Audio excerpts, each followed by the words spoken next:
True Review here with another top 10 list. This time we're focusing on movies that are based on video games. This can include any length film based on any particular video game that stands above the rest of the shit that is video game movies. So let's begin. Oh, here it goes!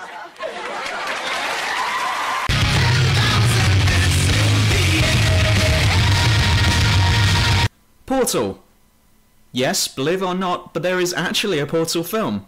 Despite only lasting for roughly 10 minutes, this film captures everything that is good about Portal and amplifies it by 16 gajillion times. Yes, that is a word. I know it because I made it up. Focusing on Shell as she wakes from stasis, she must use the portal gun and escape the Aperture Science Research Facility, you know the rest. However, seeing it in full motion gives the story a new slant, and the comedy that was once part of the game has now been completely replaced by the feeling that, holy shit, Gladys wants Shell dead! A great watch, and I hope they turn it into a full-length film soon. Around of you who might be German spies? 9. 9? Silent Hill! This film is a great hit for two reasons. Radha Mitchell covered in dirt, and Sean Bean. But in all seriousness, I can't think of any movie that has stayed true to the game.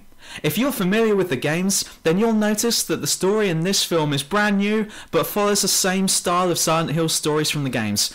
As in, a relative has gone missing, or is to Silent Hill, the protagonist goes there looking for them, and then bad shit happens.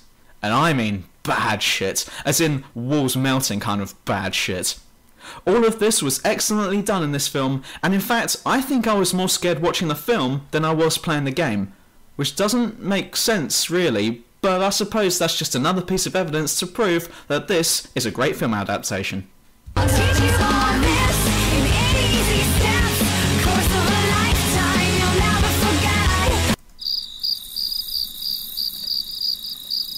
I'm kind of out of ideas. The fact is that there just aren't that many good game-based films. I mean, there's loads of share adaptations, don't get me wrong, but you don't want to know about those, right? What's that? You do? Well, I'm not going to review them. I'm not going to, I tell you. No matter how much you want it, you won't get me.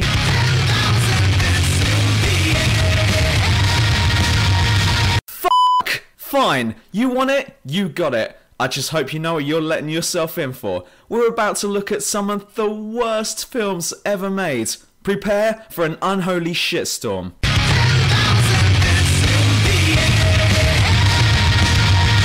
Tekken! First motherfucker. More like if they think that this was going to be a good film, then they'll be getting an iron fist up their ass, yeah! This film was only slightly watchable and for one reason only. God damn was Kelly Overton hot in that film. My impression of this film was that the creators started out with the best of intentions to keep the film as true to the game as possible, but only after a few minutes working on it, they kind of went, whatever. And then just started making shit up. There are a few elements to the film that share some similarities to the game, and the guy who played Heihachi looked almost exactly like him, but that's about as far as it goes. They also tried to throw in the whole, "Hi Jin, I fucked your mum" theme, but it didn't really work because no one cared. Having said that, the fighting was entertaining enough, there was a good free-running scene, and there were quite a few characters from the Tekken series that we'd all recognise, but not too many that we'd care for, and some only appear briefly and then die like Martial Law and Yoshimitsu. And the whole thing is set in this post-apocalyptic future America, which, for some reason, happens to be ruled by the Japanese, and they never really explain this. That'd be like in Fallout, you hear about the wasteland, but instead of going there, you spend the entire time in the vault, or if in the Underwear films where... Oh, sorry, that's Underworld, not Underwear. Sorry. If you were offended by this, then please don't write into Points of View, or if you just did, then can you please kindly go f*** yourself? No, the Underworld films, where every time the camera is about to go to Kate Beckinsale, it goes to the next screen. I mean, come on, why do you think we were watching those films to begin with? And didn't it make sense to have Kazuya and no devil, but I suppose that the directors thought that that would make it a bad film. But apparently the shit storyline, ton of wasted characters, pointless love affair, and a predictable ending was required here. Bad film, but we're about to see a whole lot worse. Around of you who might be German spies? 9. 9? Final Fantasy, The Spirits Within. Oh boy. Here's a film that looks nice but hasn't got much going for it. First of all, take everything you know about the Final Fantasy series. Now, take it out into the back garden with a shotgun and put it down for good. And there you have Final Fantasy: The Spirits Within. The plot is actually set on Earth, which is strange, but okay. Set in the middle of the 21st century, planet Earth, along with almost the whole of humanity, has been wiped out by a race of alien ghosts that landed on Earth by hitching a lift from an asteroid. Now, humanity is desperately trying to defeat the ghosts through two main ways. The Human Council is being egged on by James Woods to shoot a giant laser beam into the original crater where the asteroid hit, which would kill the main ghost infestation. However, Dr. Ross and some scientists, whose name I forget, have another idea, that they should be going out harvesting certain life forms that give out a certain energy that, when combined, will forever cancel out the alien ghosts, thus saving the world. Sounds like they've been smoking something, but whatever. With the help of a cliché Marines team and a Ben Affleck main character lookalike, who is actually voiced by Alec Baldwin, Dr. Ross goes about breaking the rules and being a general upstart in order to save the remainder of humanity. But of course James Woods isn't having any of it, and when finally at the end of the film, when Ross and Baldwin discover Earth's Gaia, which is basically the afterlife and where we'll go when we die, Woods decides to blow the bloody thing up with the giant laser. So now, not only has the world been completely paved with an anti-life overhaul, but the afterlife has just been blown up too. Damn, son! By the time it ends, New York, the last human settlement, gets destroyed with everyone in it, the Human Council ship that orbits space gets blown up, the afterlife gets lasered, and Alec Baldwin dies. This means that when the end of the film finally arrives, everyone on Earth and in the afterlife has been destroyed for good. The only two characters that are left are Dr. Ross and the scientists who are left to repopulate the entire Earth with just the two of them. And the fact that Alec Baldwin sacrificed himself to save the rest of humanity does not seem to be as significant as, say, in the film Armageddon. He only saved two people, and it just doesn't seem to be worth it really. Okay, two lived, but the scientist is knocking on heaven's door as it is, and then Ross won't have anyone to get freaky with, so she'll die, and then that's the human race gone. It also makes me laugh that just before Baldwin kills himself, he's been hurt and he's all like, "Oh no, I can't go on, I'm done for." But look at his wounds! He hasn't got any except for that small scratch on his face. Jeez, and this guy's a Marine. If everyone on Earth was as much of a wimp as he was, then no wonder everyone died. There are also way too many attempts to bring in Reservoir Dogs humour by casting Steve Buscemi as one of the Marines, and it just made the film into even more of a joke. Like most films based on video games, it wasn't a good film, but not completely atrocious in itself. And some people say that you shouldn't compare these films to their video game counterparts because they're completely different and should be viewed separately. Well, excuse me if I wasn't aware of that. I guess I got confused by the fact that it shares the same f***ing name as the title. Fuckers. I'll teach you all this in easy steps. Course of a lifetime you'll never forget. Prince of Persia: The Sands of Time. There are only two reactions to this film. You either thought it was a half-decent family film, or you were throwing your own shit at the big screen in protest at the butchered attempt of recreating the legendary Sands of Time story on film. I'm part of the latter reaction, and yes, I did actually get up in the cinema, pulled down my pants, squatted over my hand, squeezed out a meat cigar, and then proceeded to hurl it straight at the screen, straight into Jake Gyllenhaal's face, and partly onto that bloke's head in the front row. But my criminal record's another story. Let me make this easy on you by describing what the film got right, rather than what it got wrong, otherwise we'd be here all goddamn day. They got the king's name right. The ending is kind of the same, in which the prince does go back to the beginning of the story in order to change past events. The vizier is the baddie, and the dagger of time is in it. Oh, and Jake Gyllenhaal looks like the prince does in Warrior Within, though this is Sands of Time, not Warrior Within. Apart from those parts, everything about the film is wrong. Go and play the game if you haven't already done so, and you will not recognise hardly anything here, as the story in the game is almost completely different than it is in the film. I don't understand why filmmakers do this. Here you have all the materials you need to make a film version of a game, and then they go and change it all. Like, right now, they're making a Mass Effect film, but they've already stated that the film's plot is not going to have anything to do with the games. Why? All the resources and materials are already there in the game. Why not just use them? I'm going to go on record now and say that the Mass Effect film will suck buffalo penis when it comes out. Watch this top 10 list after it's been released and realise how right I was. If not, then... Oh look, a squirrel. Lane Goodman. 7! Postal!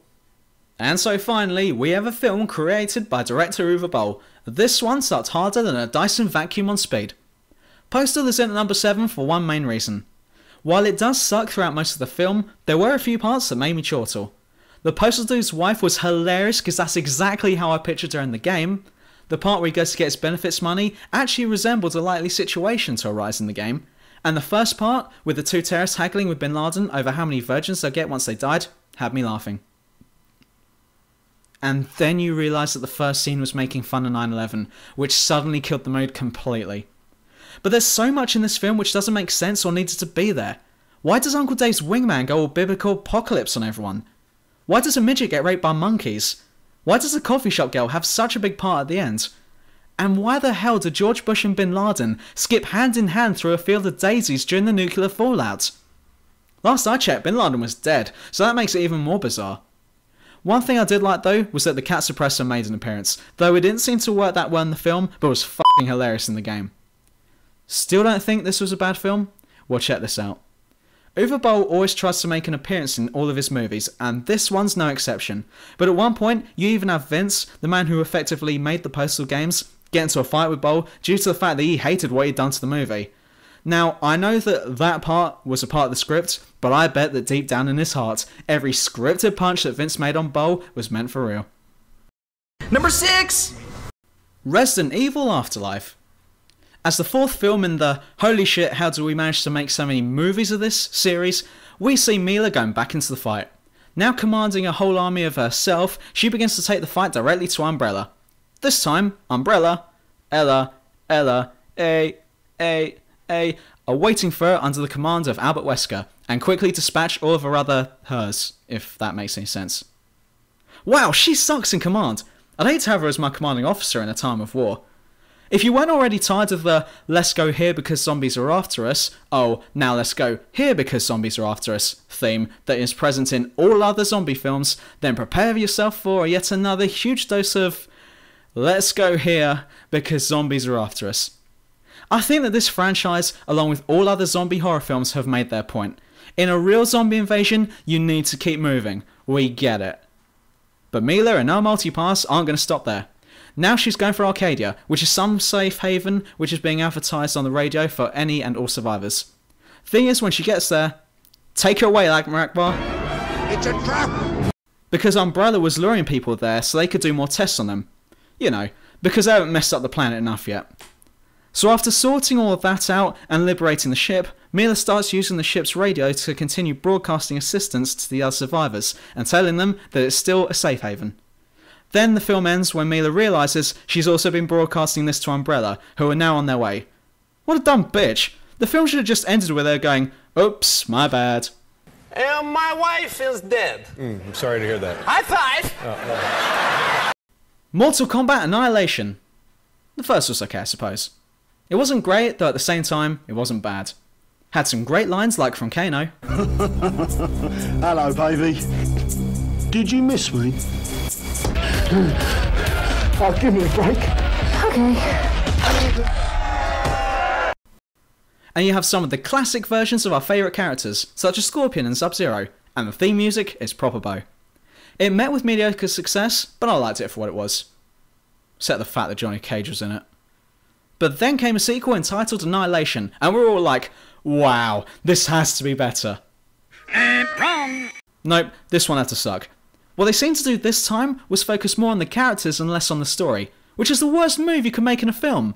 So what if there's some more characters that we'd recognise? You're just neglecting one simple aspect of movie making. That it should be watchable, instead of it being shit. I reckon that's where filmmakers turning games into films have gone wrong all these years. Maybe they'll wake up one day and go, wait a second.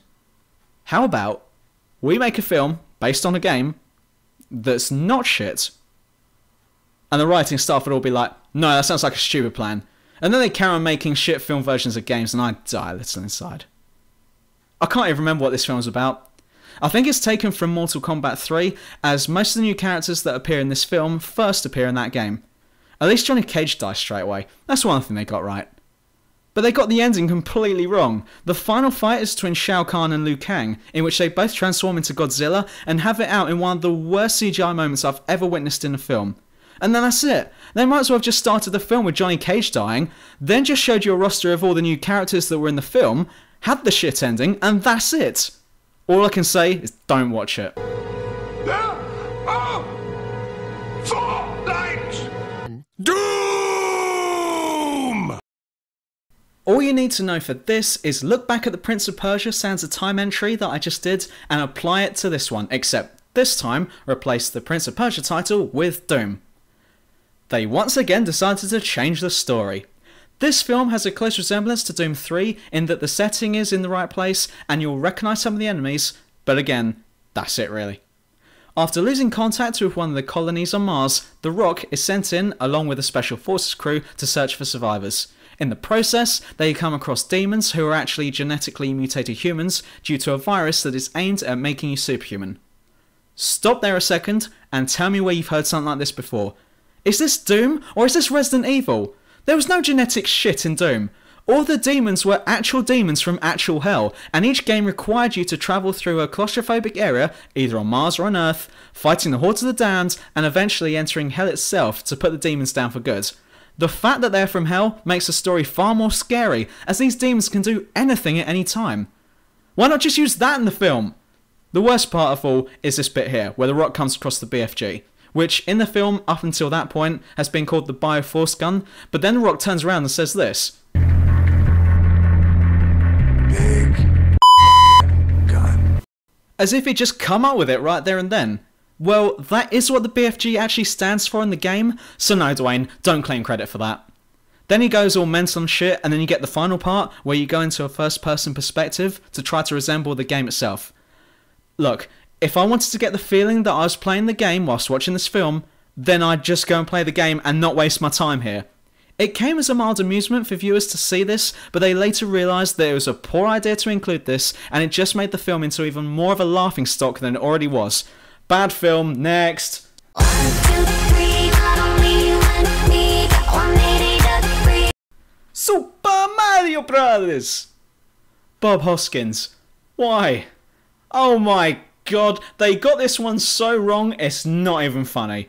Now, you all know what Mario games are like, so then how do you make a film out of it? Well, you don't is the answer, and what we got when they decided to have a go at it was something completely different. It's not even a Mario film, it doesn't count. And it's bad too. Seriously, Dennis Hopper is really a dinosaur? Do you know what? This film is so insulting to watch, I'm not even going to degrade myself in reviewing this one. That'd be like doing a film based on rape play. Whoa, now, let's not go there. Finally, we come to my number 2 man. His name? Number 2. In the Name of the King, a Dungeon Siege tale. A Dungeon Siege tale? More like In the Name of the King, an epic fail. Yeah, it's another Uwe Boll film. Figures. But it's actually a pretty shit film. Again, it doesn't really follow the Dungeon Siege story. Instead, we have Jason Statham as Farmer, who is basically a Jason Statham ripoff. Thing is, Jason Statham plays himself in anything he's ever been in, so let's just say that the main character is called Jason Statham. But wait, what's this? Ray Liotta as the baddie? Ah, now this might be promising.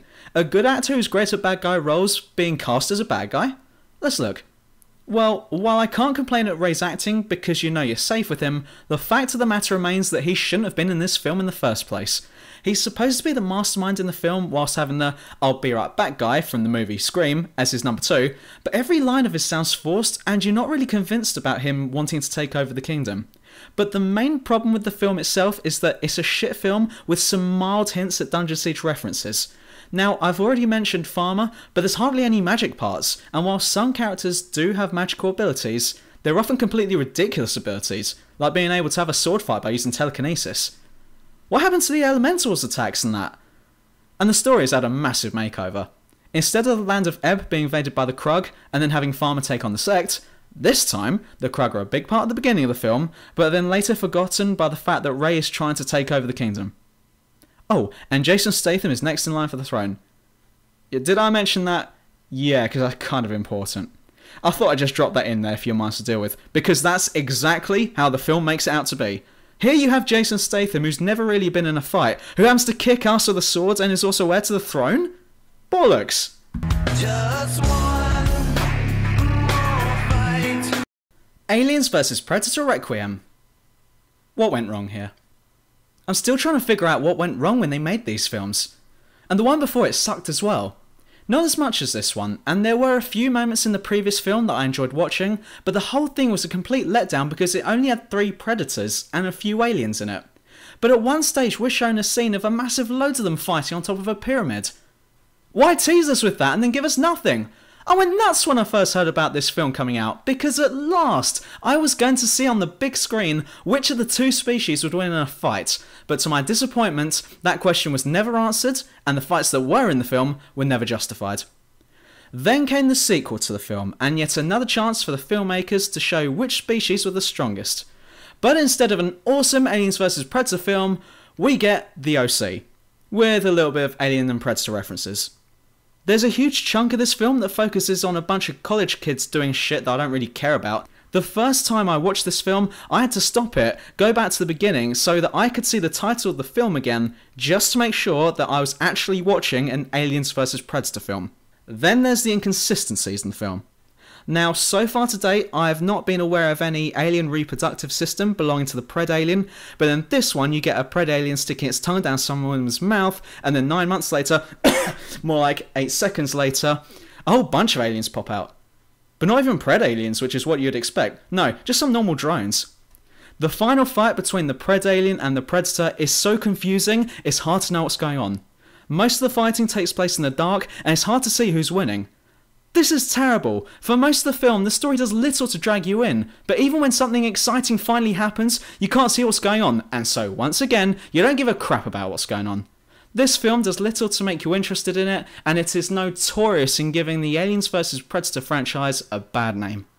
That went on longer than I anticipated, and I know there are many films that I haven't mentioned, but I might do a part 2 to this at some point, so trollers, hold your comments. As always, check out the True Review website or What's Going On at True Review on Facebook. See you soon.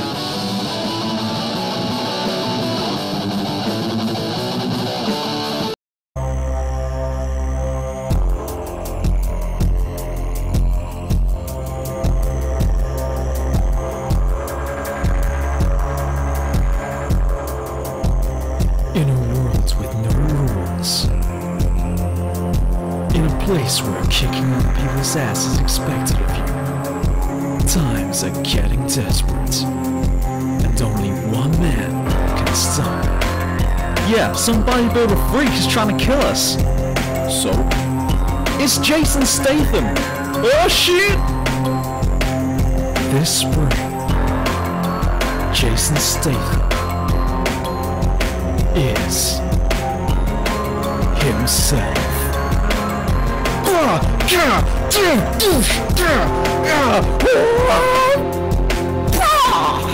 can't really act, so I better keep shooting.